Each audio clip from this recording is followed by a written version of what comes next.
Oi,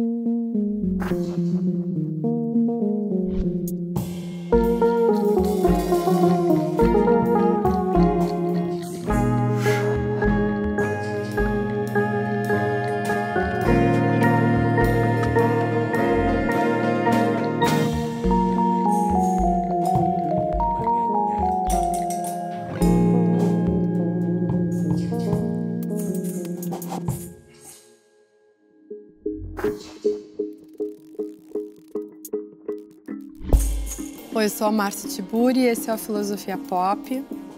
Filosofia Pop é uma conversa que parte de ideias muito gerais que transitam no discurso, no cotidiano das pessoas. São temas que interessam a muita gente e temas sobre os quais a gente acha que sabe muito, mas que aqui no Filosofia Pop nós queremos tratar a partir do nosso desentendimento. A gente quer saber que a gente não sabe. Começa assim, né? Então a gente não sabe e queremos saber o que é isso. E o tema de hoje é um tema desses temas que quando a gente escuta parece que a gente localizou assim de repente o mal na sociedade humana. É um tema que é muito mais amplo do que a gente imagina. É o tema pedofilia. Ele é muito mais amplo do que a gente imagina, mas nós costumamos tratar esse tema de um jeito meio restrito, né? Então a gente ouve uma notícia no jornal aqui, numa revista ali, alguém que falou, e de repente parece que se localizou uma monstruosidade. E é interessante pensar que quando a sociedade localiza uma monstruosidade, tem algo que a sociedade localizou acerca dela mesma, né? Então o monstro na sociedade é meio que um espelho de alguma coisa que está se manifestando. Também é bom aprender a entender como a gente constrói o monstro, para que ele serve e por que às vezes ele aparece como espelho, sendo que se ele está no espelho a gente finge que não é o nosso, né? Então, queria falar dessa cultura que eu acho que é uma cultura que vive, né, que se estabeleceu assim meio que num clima pedófilo, né? E pedofilia tem a ver com um desejo e tem a ver com as crianças, e a gente vai mexer nisso. Aí eu convidei Maria Lúcia Homem, psicanalista, professora, para conversar sobre isso, e convidei também o Christian Dunker, que é também professor, também psicanalista, para a gente conversar. Tentar abrir, assim, o conceito aí da pedofilia. Vamos começar com o conceito mesmo? Vamos dizer o que é. Maria Lúcia, o que é pedofilia? Assim, como que você entende essa palavra? Ela vai juntar, né? Vamos voltar lá para os gregos e para a etimologia. Ela vai juntar dois termos muito importantes e que têm uma história, né? Paidos, pedos, que é criança, e filia, que é amor. Então é um amor pela criança, né? Claro, o termo, hoje a gente tem uma versão sexualizada desse amor. Então é uma pulsão, é um impulso, né? Desde a psicanálise, o Freud cunhou o conceito de pulsão, que tem a ver com uma força que impulsiona o gozo do sujeito. E, de alguma forma, o sujeito pedófilo é aquele que organizou sua estrutura de gozo, de fantasias, de desejos, para um objeto específico, que é um objeto, na nossa cultura, interditado, que é o objeto criança, né? Então, é problemático, por que é um tema que a gente parte do desconhecimento e ele é polêmico? Porque, em princípio, a gente diria, é antiético, né? É fora do ethos, do comportamento que a gente combina e que a gente contrata como comportamento correto numa cultura, que é o seguinte: você não goza de um outro que não pode decidir sobre o seu próprio gozo. Você não abusa de um outro que não tem domínio pleno das suas próprias pulsões, da sua sexualidade, do seu corpo. Então, o pacto é desigual. Sendo o pacto desigual, a cultura interdita. O que vamos, né, em princípio, acho que todos nós aqui estamos de acordo que esse pacto é justo, para apelar a um conceito de justiça, que funda a lei. Então, a lei diz, pedofilia é crime. Agora, a gente pode historicizar, acho que aí Christian, a gente pode abrir a discussão e complexificar a história, porque nem sempre foi assim, né? Tá. Nem sempre foi assim. Então, a própria ideia de criança, né, a própria noção de infância tem uma história relativamente recente. Então, né? Tal como a compreendemos hoje na era moderna, né? Uhum. E essa história foi lida, digamos, na contemporaneidade. Ela foi construída agora, né, numa certa vertente da historiografia, que resolveu ler o passado, considerando esse indivíduo chamado criança e construindo uma ideia de infância, né? O conceito de infância é um conceito também super amplo. A própria noção dessa individuação, né? A criança, que é o indivíduo, né, da infância, também, digamos, é algo que a gente pode discutir. Mas o que eu acho muito interessante se pensar é o contexto onde eclode, onde surge assim, com uma força muito impressionante, o contexto onde surge a pedofilia como uma grande questão. Se a gente olhar, então, na própria história da infância e da criança, talvez a relação sexual entre adultos e crianças fosse diferente sei lá, no século XV ou na Grécia Antiga. Claro, talvez a relação sexual entre adultos, ou o desejo de adultos, que os adultos têm por um bebê, talvez tenha sido sempre meio bizarro, mas não o desejo que se tivesse por uma menina de 12 anos na época em que as meninas de 12 anos não existia a noção, por exemplo, de adolescência, né? E as meninas de 12, 13 anos estavam na idade das ninfas e deviam, enfim, casar e ter filhos e por aí vai. Mas essa cultura, então, que cria a pedofilia, né? O que é a pedofilia nesse sentido dessa grande questão que surge na nossa época? Por que ela é uma questão da nossa época? É isso que eu quero perguntar. Eu acho que poderia dizer que tanto a invenção da infância quanto a invenção da adultescência, ou seja, do que é alguém que é adulto, é bastante recente, como está falando a Maria Lúcia, né? E nessa invenção, a gente acabou descobrindo, e Freud teve um papel importante disso, que a criança não é um ser angelical, né? Não é um anjinho que, inclusive, a gente discutia se ele tinha ou não um sexo, né? Se ele tinha ou não um gênero. É uma figura meio andrógena, né? A partir do Freud, se colocou na pauta essa ideia de que as nossas crianças possuem uma sexualidade, né? Elas têm experiências de prazer, elas têm experiências de satisfação que são próprias da descoberta desse corpo, né? Os primeiros encontros, vocês vão dizer, não, mas ali, quando a mãe está dando de mamar para o bebê, isso é uma cena terna, é uma cena de carinho, é um modelo, inclusive, para o que a gente pode chamar assim, de uma relação de amor. Ali não tem sexo, né? Pensando por outro lado, a gente vai dizer, essa dissociação entre o sexo e o amor, ela é tardia. No começo está tudo misturado.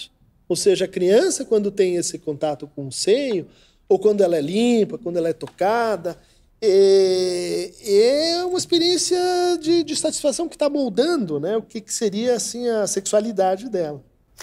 Só um pequeno à parte, assim, de uma maneira bem simples, né? O Freud foi, né, execrado por isso. O Freud é polêmico até hoje. O Freud é muito conhecido, canônico. Todo mundo aqui sabe alguns termos freudianos: inconsciente, sonho, pulsão, id, ego, superego. Mas o Freud também é muito mal compreendido, né? E um motivo básico é essa sexualidade infantil. Como eu costumo dizer, que eu acho que talvez ajude a gente a pensar, tem a ver com corpo e com sensações de prazer e desprazer que atravessam esse corpo. Isso é sexualidade, dito de uma maneira muito simples. Então, como não pensar que o bebê é um ser sexuado? Uma criança, né, 2 anos, 3, 5, com 3, 4, 5, ela já começa, né, a ter um pouco mais de consciência e se deparar com o enigma da diferença sexual e tentar criar fantasias, que é masculino, que é feminino, enfim, que é outra parte da conversa. Mas aí, complementando, né? Quer dizer, na época que o Freud escreveu, descobriu a psicanálise, volta a 1900, a gente tinha uma cultura que era repressora, vamos dizer assim, em relação a tudo que era de natureza sexual, né? Toda a sexualidade tinha que ser escondida, ou então estava reservado a espaços secretos. Portanto, a ideia de sexualidade gerava uma reação cultural crítica, né? Bom, isso mudou, né? Acho que a nossa época ela trata a coisa sexual, a realização sexual, como um grande valor a alcançar numa vida, né? Uma vida que não resolva isso bem, que não tenha isso como um horizonte, vai ser considerado uma vida limitada, né? Ou seja, essa ideia de que o adulto é aquele que encontrou alguma solução, algum destino para isso, ela é fundamental para definir o que é a gente, né? O que é um adulto hoje, né? Bom, essa saída, ou essa mudança do lugar da sexualidade, ela deixou dois grandes restos, né? Dois grandes temas, dois grandes assuntos em relação aos quais a nossa atitude continua a ser aquela atitude mais antiga, mais arcaica. Uma é a pedofilia, né? E outra é o sexo sem consentimento, a violência exercida em cima do outro, sem que o outro consinta nisso, né? Então, de certa forma, a pedofilia é um tema muito interessante, assim, estratégico, porque ele representa uma espécie de consenso de algo que estamos todos de acordo que tem que ser reprimido. Ou seja, na matéria sexual, em termos de exploração, divagação, do que são as experiências de prazer e de fantasia, principalmente, né? Acho que essa é uma noção crucial para a gente entender a fantasia, a noção de pedofilia, a noção de fantasia. Isso coloca a pedofilia como uma espécie de interdito, né? Tudo menos isso, né? Uhum. Numa época em que são raros interditos, talvez a gente esteja sobrecarregando, né? Isso torna-se uma questão assim, crucial, né? Então, mas o que eu fico também assim, achando bem problemático é a existência... Vocês estão colocando assim, a pedofilia como, de fato, um erro, né? É uma atitude violenta. E, ok, concordamos nesse sentido. Mas é curioso como, na nossa cultura, a meu ver, existe um fomento, uma estimulação justamente para a pedofilia. Então, eu lembro, por exemplo, do monstro sagrado, a vaca sagrada, que é a Xuxa. Nós somos da geração que... Eu me lembro, assim, eu ficava assistindo a Xuxa. O programa da Xuxa, aqui no Brasil não se estuda muito a questão Xuxa, mas existem vários livros fora do Brasil publicados por antropólogos, feministas, críticos e tal, sobre Xuxa como uma representante justamente de um tipo de ideologia que mistura raça, uma raça ariana, branca, que tem tudo para ser, digamos, o estereótipo estético do fascismo, e que, ao mesmo tempo, é capitalista pra caramba, é de uma classe social abastada e que mexe com as crianças no sentido de fazer dessas crianças sujeitos consumidores, né? Assujeitado, né? A figura que vai consumir alguma coisa que é vendida naquele programa, mas que já vai se construir também como uma mercadoria. Então, a pequena prostituta, né? A pequena mulher, né? A mulherzinha, a figurinha que é uma menina toda erotizada. Eu até estou citando o exemplo da Xuxa, porque se tem um tabu também na nossa cultura, é a Xuxa. Não se fala nunca criticamente em relação à Xuxa. E não se fala daquilo que eu acho que dá para colocar como sendo uma videopedofilia. Quer dizer, os meios de comunicação de massa, eles são videopedofílicos, porque eles excitam a sexualidade das pessoas, e inclusive a das crianças. E a criança não apenas como uma figura que deve se sexualizar para ficar com o seu desejo à flor da pele, digamos, numa escala corporal, mas que deve se transformar ela mesma em mercadoria, num mercado sexual, vamos dizer assim, né? Nossa, você acha que não? Complexificou a questão. Agora a gente colocou 3 camadas, né? 3? Ou mais, né? Mas você me lembrou, uma vez há muito tempo atrás, fui participar de um debate e era sobre a sexualização da infância, que eu acho que é um tema que você está esbarrando, né? Então, é um duplo tema. Crianças sexualizadas como objetos do um incitamento a uma sexualização de si. Então, vamos fazer dancinha da garrafa e vamos imitar os adultos e fazer Michel Teló, enfim, meninas. E uma outra coisa, as próprias crianças como seres desejantes, sexualizados, que desejam outros corpos e mercadorias, certo? Então, e aí eu fui nesse debate e uma coisa assim, um pequeno detalhe bizarro que eu nunca esqueci, que tinha um ortopedista falando sobre os efeitos das meninas usarem salto. E tinha, na época, uma melicinha qualquer que entrou no erro absoluto de fazer uma plataforminha para as meninas. E assim, gente, faz muito tempo, mas eu nunca esqueci. Assim, tem efeitos dramáticos sobre a postura, a coluna, a cabeça, o equilíbrio. Então, o que a nossa cultura faz? Para mim ficou uma metáfora, uma imagem desse assujeitamento dos corpos infantis. A gente altera a estrutura mais centrada de um corpo, né? O eixo, cabeça, coluna, bacia, né? As duas cinturas escapulares, cinturas que a gente tem em prol da nossa fantasia. E a nossa fantasia, como você chamou, é pedofílica, ou é sexualizante. No nosso jargão, ela é gozante. Como eu tinha falado no início, né? O enigma da diferença sexual é sempre dramático. É assim, não estou entendendo nada. Qualquer enigma é um vazio de significação, é um buraco de sentido. E isso tem uma angústia por trás. Então você sofre com aquilo. E esse buraco, ele vai remeter a uma falta. Como assim? O mundo é complicado. Menino, menina, fazer xixi de pé, sentado, ter ou não ter pênis, né? A partir daí, a gente constrói o conceito de falo, que não é exatamente o pênis, enfim. Mas tem a ideia de algo está presente ou algo está ausente. Vamos dizer que todas as nossas fantasias, elas sempre tentam dar um jeito de fugir da falta e fingir que eu não tenho nenhum problema e que tudo está na totalidade. Qualquer fantasia, ela é uma fantasia totalitária. Então, para o pedófilo, é como se você, imaginariamente, na fantasia, pudesse retornar para um momento em que você estivesse diante de um anjo. Ele é assexuado, não falta nada, entende? Ele não está frente à castração, que é um termo que a gente usa, que para nós é muito operativo. Mas você escapa da falta, você escapa da diferença, como se a gente não tivesse que pensar em qualquer diferença, que sempre nos é angustiante. Ou seja, ricos e pobres, meu Deus, estou entendendo que mamãe, ele é mendigo?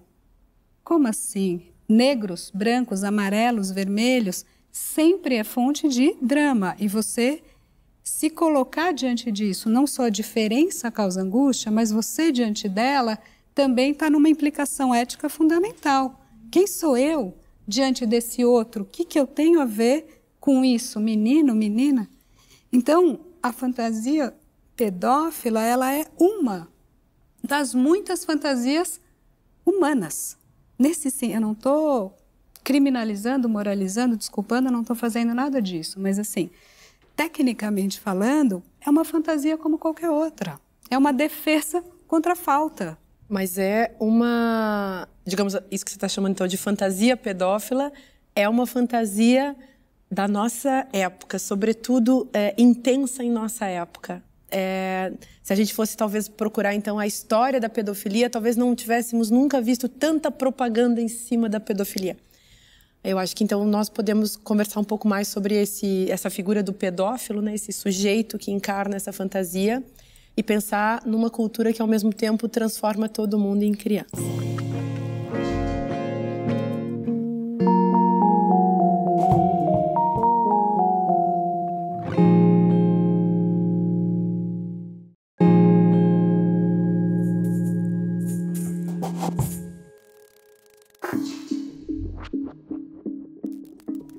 A pedofilia é uma categoria a partir da qual a gente pode tentar fazer uma leitura da sociedade, das pessoas. Aí existe o pedófilo, sobre o qual a gente está conversando, que é o sujeito, a pessoa concreta, enfim, que encarna, digamos, essa questão social. Dá para a gente falar assim? Ou vocês que ficam lá na clínica, né? Vocês acham que esse sujeito é dedutível, assim? A gente chega no pedófilo e dá para entender o mundo onde ele está vivendo? Ou é alguma coisa muito particular? Você estava falando em fantasia, da pedofilia como uma fantasia. Uma fantasia implica um desejo. Esse desejo não seria possível para todo mundo? Estou perguntando isso, sabe por quê? Na época em que a gente quebra, por exemplo, com o conceito de gênero, havia um pensamento comum, também teorizado em diversos níveis, de que a heterossexualidade, por exemplo, era o padrão. Então, haveria um desejo de homens, daquele sujeito homem, por um sujeito mulher, ou daquele sujeito mulher por um sujeito homem. E não se considerava outro tipo de desejo. Mas agora, ou o desejo que saísse dessa norma binária, ele era questionado porque ele saía justamente dessa coisa que na psicanálise se chama de lei, não só na psicanálise, aliás, mas na psicanálise é preciso, né? A lei como um imperativo geral combinado, cultural, assim, aceito, né? E eu estou pensando nesse sujeito, então, pedófilo, como uma figura que talvez seja muito mais comum do que a gente imagina, no entanto, assim como o desejo homossexual, na verdade, veio se mostrar muito mais comum, porque o desejo é o desejo do outro, digamos, a gente pode partir dessa ideia, e de repente esse desejo pedófilo, esse desejo pelo anjo que você colocou, talvez seja muito mais comum. Será que não? Um ponto, acho que muito importante para a discussão que está aqui é o seguinte, o desejo em si. Então, a nossa cultura, né, trazendo para o hoje, a nossa cultura, ela é uma cultura que é apaixonada pelo desejo. É um dos móveis fundamentais da nossa vida, e isso, em parte, a psicanálise, ela é fundante, ela é incrível e maravilhosa, isso é libertador e, sem dúvida, é mais interessante, acho, como processo de subjetivação, você sair de uma lógica vitoriana do século XIX e poder bancar o seu desejo, e poder saber do seu desejo. E daqui a pouco a gente vai conversar sobre Antígona para discutir a ética do desejo. Então, é importantíssimo. Por outro lado, o avesso disso é uma hipertrofia dessa lógica desejante. Então, você passa a ser um ser guloso. Você tem que ter tudo, e querer tudo, e desejar tudo, e comer tudo. Entende? Então, isso eu acho que é um sintoma. É como se você tivesse num caldo interessante de vida para você, e a nossa cultura capitalista, consumista, quase pedófila estruturalmente, nesse sentido que a gente está colocando, esse outro segundo sentido, ela faz de todos nós seres desejantes de tudo e de todos continuamente. Isso é o que move a moeda, isso é o que move o capital. Você drena a libido e você drena a moeda, dinheiro, em torno de desejo. Então, eu quero isso, quero aquilo, quero aquilo, quero aquilo, quero aquilo. Então, isso é um primeiro problema. A gente não está sem esbarrar nessa questão. Acho que podia voltar numa diferença que você colocou, que eu acho bem importante, né? Quer dizer, a gente tem fantasias que são universais, né? Por exemplo, a gente está dizendo que mesmo a fantasia, né, pedofílica, ela nos habita a todos, né? O que pode ser um pouco assim, levantar as orelhas. Como eu não tenho isso. Isso é coisa que, bom, aquele sujeito que está na cadeia tem. Não, mas em tese, todos nós devemos poder ter essa fantasia. Devemos poder reconhecê-la, né? O segundo caso é aquele que não só reconhece essa fantasia, mas aquele para qual essa fantasia é compulsória, né? Quer dizer, tem o quê? Não pode ser de outro jeito a não ser assim, né? Esse que a gente poderia chamar assim, é aquele que tem um transtorno pedofílico, é esse que, bom, cria redes na internet, é esse que é perseguido por toda parte, né? E entre, então, aquele que está, vamos dizer assim, dominado pela sua fantasia e aquele que coloca a sua fantasia embaixo do tapete e de vez em quando tira ela para dar uma olhada, existe essa repercussão mais geral, né? Que estabelece as nossas formas de relação com o outro, ou seja, a fantasia como um laço social, né? Ou seja, mediando o que tem que ser um adulto, o que tem que ser uma criança, o que pode, o que não pode, né? Aí eu lembraria uma frase eu passaria, vamos dizer assim, do universal para o Brasil, né? Eu acho que tem uma coisa pedófila brasileira, né? Se você comparar a cultura brasileira com outras, sei lá, europeias, africanas, vai encontrar que o lugar que a criança tem para a gente é um lugar particularíssimo, né? A importância que a gente dá para a criança, como disse um teórico de cinema, o Ismael Xavier, a criança é o nosso último universal, né? A gente pode estar, assim, na pior situação, sem ânimo para nada, achando a vida uma desgraça, só sofrimento, mas para as crianças reservamos o nosso melhor, né? Podemos fazer coisas bárbaras, mas transmitimos isso para um futuro, né, que é representado, no caso, vamos dizer assim, brasileiro, muito pela criança, né? Criança é aquela para quem a gente não interdita nada, e muita gente critica, né, o modo de criação brasileiro, vem aqui ao Brasil e diz, não, mas peraí, as crianças brasileiras são muito mal educadas, né? Elas são consumistas, elas são criadas por modelo Xuxa, né? Criadas para o consumo, criadas, como você estava falando, para o prazer sem restrição, e elas intimidam os adultos, né? Como se elas tivessem um direito, assim, olha, a mim o senhor não diz não, a mim o senhor não reprime, a mim o senhor não barra, né? Isso é muito brasileiro. Eu acho que isso tem a ver com a nossa relação com a lei. Não sei o que você acha. Então, eu acho umas coisas... Eu fico pensando no termo abusado, sabe? Que também transita entre nós. A criança abusada, tecnicamente falando, que é a criança do direito, que é a criança da psicanálise, da psicologia, é ao mesmo tempo uma versão do adulto, né? Do adulto vítima.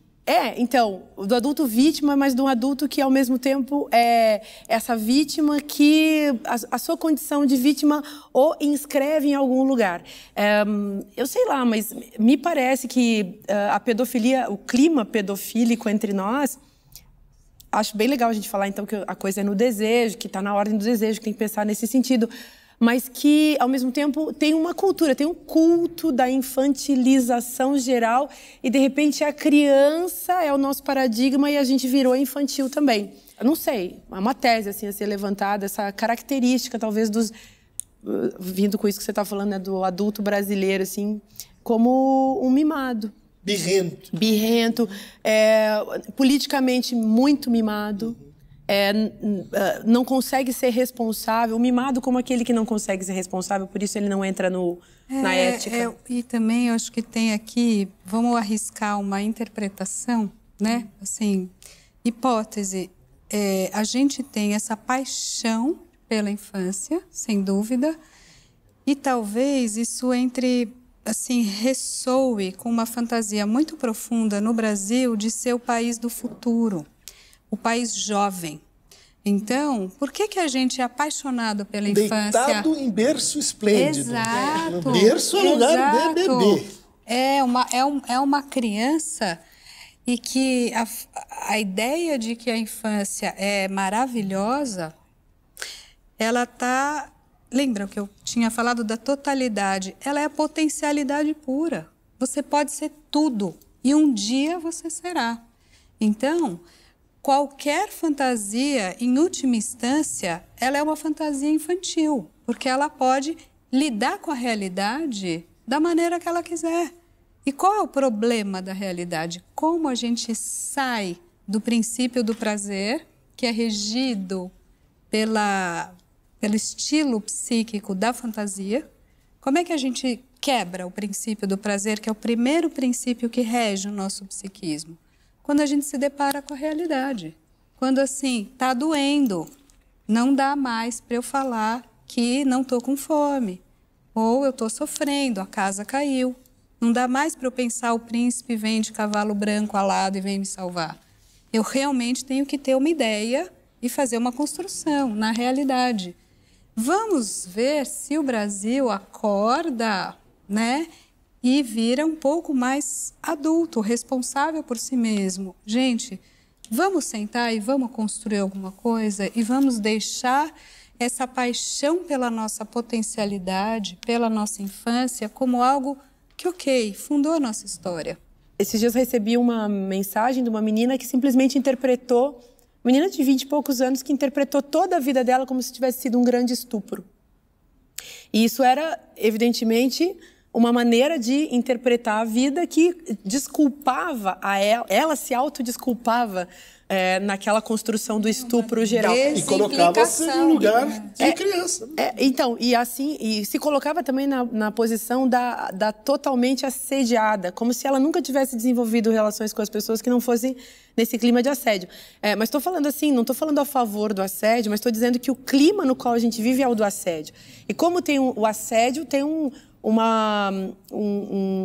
contexto assim onde as pessoas também estão aprovando, né? Tem que ter a cumplicidade para que o assédio possa acontecer. E o que eu estou chamando de assédio é esse convite a toda hora, assim, que é para além da sedução. É uma sedução que eu não posso dizer não, porque ela vem de novo. É a sedução da propaganda que vem de novo, vem de novo, vem de novo, e eu nunca posso me liberar disso, né? Então acho que é interessante a gente pensar nesse lugar infantilizado e que permite um assédio no qual a gente está lançado, jogados meio que condenados e ao mesmo tempo sentindo uma certa satisfação também de estar nesse jogo, ou se deixando levar, como se não fosse possível construir outros roteiros para viver, né? Outras relações diferentes dessas, em que eu sou vítima porque eu sou sempre criança, né? Eu nunca passei para um outro lugar. Não é comigo, então. Essa questão do assédio, ela é bem interessante. Eu não resisto a contar um caso de como assim o assédio pode acontecer de forma assim muito distante do seu formato mais típico, né? Uhum. É uma pré-adolescente brasileira que vai morar nos Estados Unidos, que é uma cultura que tem regras muito rigorosas com relação ao assédio, né? Então ela vai ao médico, ao oculista, e o oculista diz o seguinte: olha, eu vou me aproximar de você, mas eu não vou tocar em você. E ela volta com aquela frase, e aquela frase começa a entrar na fantasia dela. Ela começa a pensar, mas como assim? Ele poderia tocar? Por que tocar seria proibido? O que ele estava querendo me dizer com essa atitude tão forte, tão regulada, de que eu posso me aproximar, mas não posso tocar?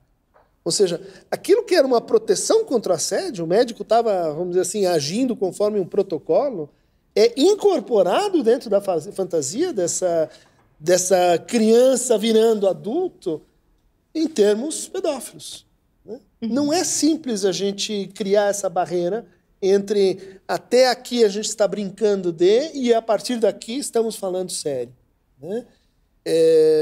Acho que seria o mesmo que, mudando de cena assim, né?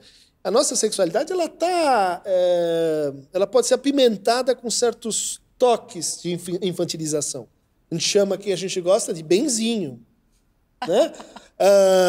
Bebê, vem cá, meu gordo. São todas formas de tratar quem a gente gosta como uma criança.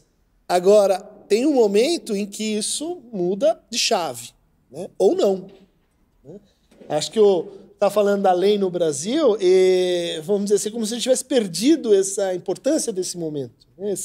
Como gira a chave. Até aqui é uma brincadeira engraçada, né, de ser criança, e qual é o ponto que a gente vira um adulto ridículo, como você falou, né, fantasiado de criança birrenta. Mas eu acho que a gente vai, talvez, poder descobrir que é interessante ser adulto. Isso que um processo analítico, ele revela, entende? Que a gente tem a fantasia, não é? Ah, meu filho, aproveita a infância. A gente não fala essa frase assim, como é bom ser criança. A gente tem uma projeção de uma maravilha que seria a infância ou a gestação. Mas vocês já pararam para escutar como é que é a vida intrauterina? Vocês já viram esses vídeos de som? É difícil, gente. É angustiante. É levemente escuro, tem um coração, tem intestino, tem ar, né? Você já colocou aquele auscultador, assim, de brincadeira? Então, assim, a gente fantasia muito o outro. A grama do vizinho sempre é mais verde. A lógica Facebook, por exemplo, ela é base da nossa paranoia e da nossa inveja constitutiva, porque você fantasia que o universo do outro é uma maravilha. Então, a gente está errado. Ser criança dói, né? Tô que a criança chora a cada 3 dias, cada 3 horas, a criança chora. É uma angústia enorme, ele pegou meu brinquedo. Eu estou destituído no meu lugar, de tudo. Então, assim, a gente poder crescer e poder falar, ok, existe a lei, vamos brincar? Sério? Vamos ser adulto, então? Vamos seguir a lei e parar de ficar brincando, esse flerte com a perversão aqui, vamos, né? Vamos funcionar na realidade?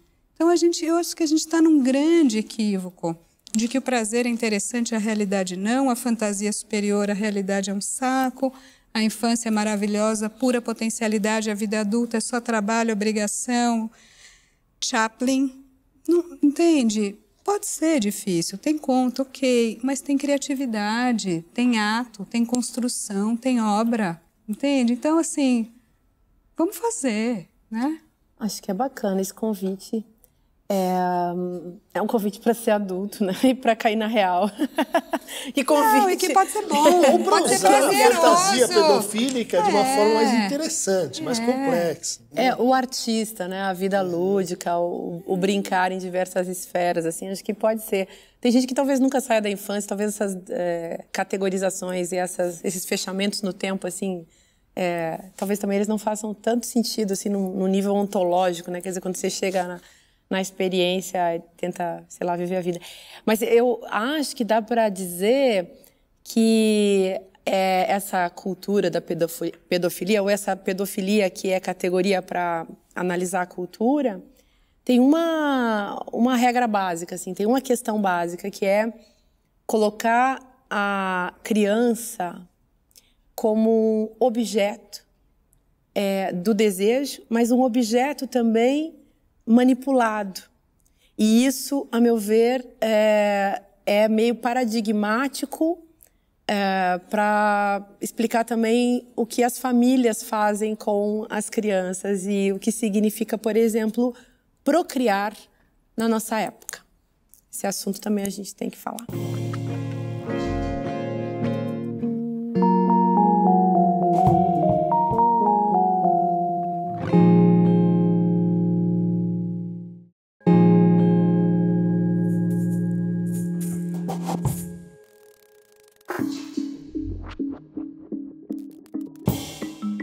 Além daquela pessoa classificada tecnicamente na psiquiatria, no campo psi, de um modo geral e jurídico, como o pedófilo, o abusador de crianças, nós podemos falar sobre a manipulação típica da nossa cultura que existe em relação às crianças.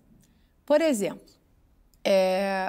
hoje em dia, na nossa época, não faz tão pouco tempo assim, os pais, eles desenvolveram assim uma tecnologia familiar, vamos dizer, que é de uma hiperprodutividade dos filhos. Então, essa hiperprodutividade tem dois momentos, digamos assim. Primeiro, todo mundo acha que tem que ter filho, né? Ser pai e ser mãe. Isso pesa muito sobre as mulheres. Toda mulher é assediada para ser mãe na nossa cultura, mas também, ao mesmo tempo, os casais, né? Os homens, se eles ficam solteiros, eles são mais liberados disso. Mas um casal, quando essa célula se constitui, a família mesmo pressiona, assedia, né? No sentido bem específico, assim, para que haja um filho. Todo mundo espera, inclusive, que haja um filho, que surja um filho na história.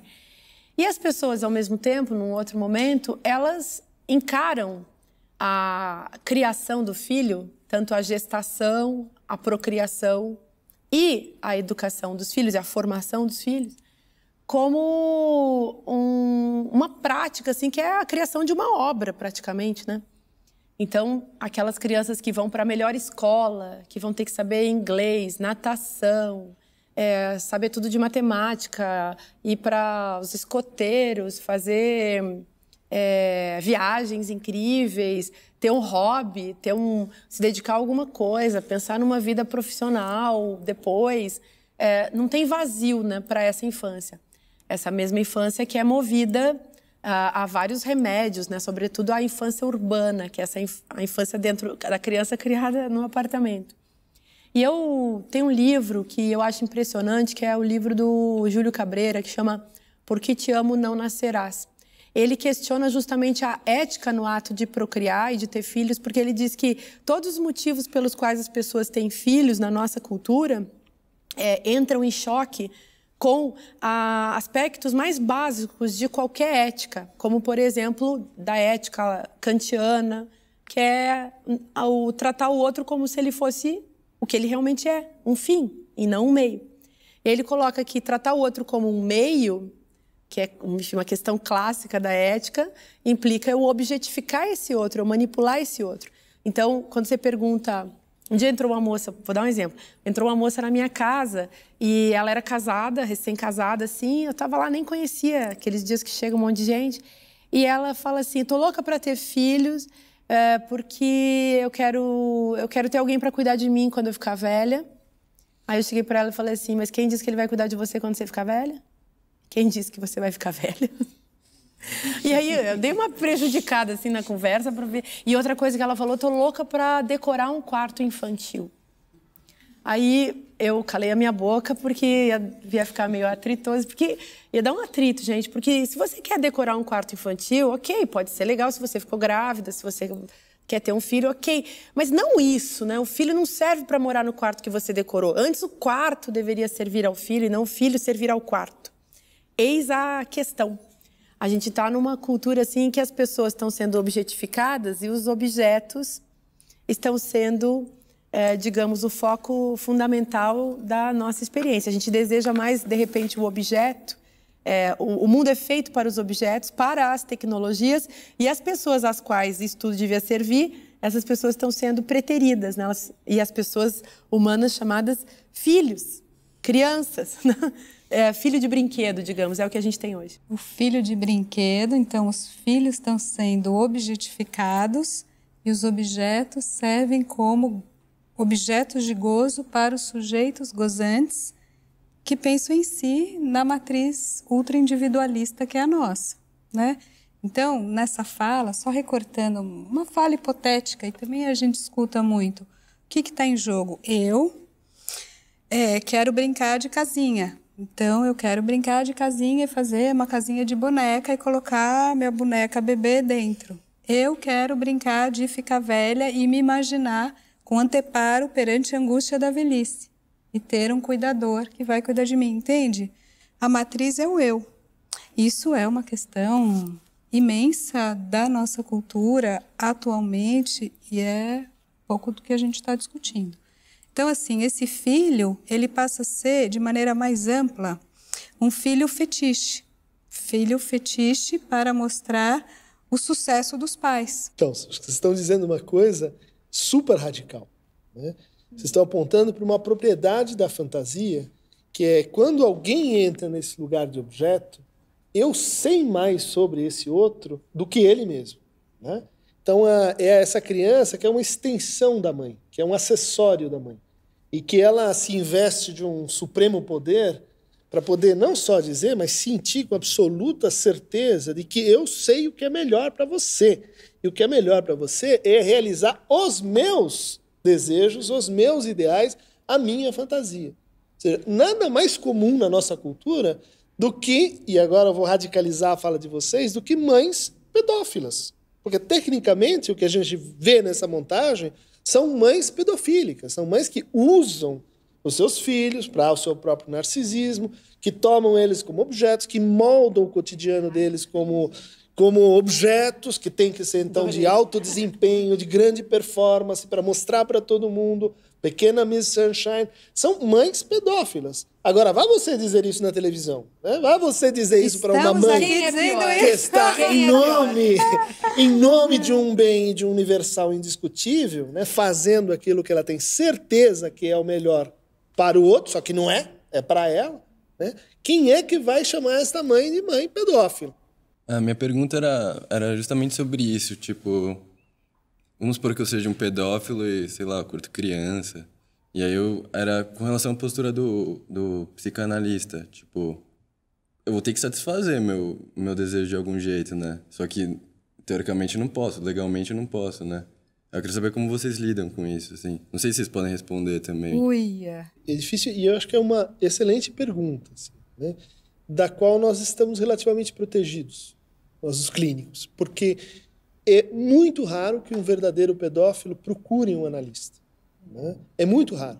Inclusive, é difícil para a gente estudar esse quadro, porque ele, enfim, acaba sendo tratado por pessoas que trabalham em prisões, que trabalham em instituições, né, que trabalham, vamos dizer assim, em clínicas muito diferentes daquela em que a gente procura, né, um psicanalista, um psicoterapeuta, basicamente para quê? As voltas com o seguinte: eu não sei direito o que me satisfaz. Eu não sei direito sobre a minha fantasia. Né? Esse a gente pode ajudar. Por exemplo, esse pode ter inclusive uma fantasia pedófila que vai levar a uma montagem do tipo assim: arrume um parceiro à altura. Tem gente que gosta de quê? Fantasia de enfermeira. O outro vem com o seu fraldão e os dois se divertem à vontade. Não tem nada de errado e seria bem legal se isso fosse um destino encontrável para a coisa. Isso é diferente do verdadeiro pedófilo, em que ele não se pergunta: não sei direito o que eu gosto. Eu sei exatamente e eu não tenho muito assim que discutir com você, entendeu? O meu problema é onde eu arrumo, onde estão, se eu vou ser pego, se vão me levar para a cadeia. Não é uma questão subjetiva, é logística. O problema é logístico. E aí, ok, a internet até está aí, ajuda, a 2.0, aquela web oculta, está aí para fazer as nossas fantasias e atuações loucas, perversas, se escoarem. Beleza, né? A clínica é um outro espaço, né? Porque eu vi um filme que chamou Lenhador, não sei se vocês já viram. Sim, um filme excelente sobre isso. Vamos supor que o Kevin Bacon fosse lá e pedisse ajuda, sei lá. Então, mas ali é um cara que está o tempo todo se questionando, lutando contra isso, pedindo para que o outro detenha, né? É justamente esse trabalho que a gente vai ajudar a pessoa a fazer. Que lugar dá para a sua fantasia? Que destino? Encontrar caminhos? Encontrar caminhos. Porque se você maltrata essa fantasia, aí sim a coisa fica perigosa. Né? Se você, em vez de olhar para ela e dizer: olha, isso é parte de mim, eu tenho que encontrar um lugar no mundo. Eu digo: isso não existe, isso não tem direito à cidadania, isso vai voltar como raiva, isso vai voltar como ódio, isso vai voltar na violência, e aí é muito mais difícil de se tratar. Eu tenho a impressão de que quando o assunto é pedofilia, o homem é sempre o centro como o abusador. Gostaria de saber onde que estão as mulheres nessa situação e por que não é problematizado. Vai, Cris. Tem um motivo histórico para isso, né? Histórico e teórico. Né? Se imaginou durante um bom tempo que a criança ela estaria no lugar simbólico, né, daquilo que seria o equivalente de um pênis. Né? O valor simbólico de um pênis. Então, qual a diferença entre um homem e uma mulher? Bom, esse tem, ela não tem. Né? Se entendia que o perverso e o verdadeiro pedófilo, ele estaria colocando a criança como um objeto real, né, em vez de usar o tipo de diferenciação simbólica que outras pessoas usariam. Né? Então, em função disso, teoricamente era um problema. Porque você dizia assim: só podem haver pedófilos, como você observou, homens. Né? Então, as voltas com essa dificuldade. Né? No fundo, basta a gente girar um pouco o nosso olhar, tentei fazer um pouco isso aqui, para formas de pedofilia menos genitalizadas, menos ligadas ao uso das partes genitais da criança. E aí você vai, acho que todo mundo viu aqui o que são as mães pedófilas, né? As mães intrusivas, né? As mães que tomam e põem a criança num lugar de objeto, né? De satisfação, então tem que ter um bom desempenho, tem que ser feliz, tem que fazer tudo que eu não fiz, né? E aí você tem uma montagem pedófila. Só não tem, tão frequentemente, o uso do corpo, a intrusão do corpo, e assim por diante, né? Ela é, de fato, menos reconhecível socialmente. Talvez, olha, eu vou ampliar essa hipótese aqui para a gente debater, que é o seguinte: normalmente, não só no caso da pedofilia, mas normalmente esse lugar da perversão, ele é clínica historicamente mais ligado no masculino, né? Talvez porque, pergunta, que não é muito charmosa para o meu sexo, talvez porque a mulher ela tenha um grande objeto gozoso que é o filho. Então, a mulher ela pode ser muito louca, muito perversa e muito neurótica e fazer todas as manipulações físicas, simbólicas, enfim, com esse objeto privilegiado e ao qual a cultura lhe demanda a ela, mulher, de pintar e bordar, entende? Então, talvez, aí a gente entra numa questão bem ampla e que talvez possa ser tema para um próximo programa, um próximo debate, que é em que medida o filho, ao mesmo tempo, protege a mulher, mãe, da loucura, e até que ponto o objeto, o filho, quando entra nesse lugar de objeto, ele disfarça formas muito sutis e às vezes não tanto de loucura, de perversão e tudo mais. Com todo o respeito a ser mãe e ser pai, que é difícil, né? Sem...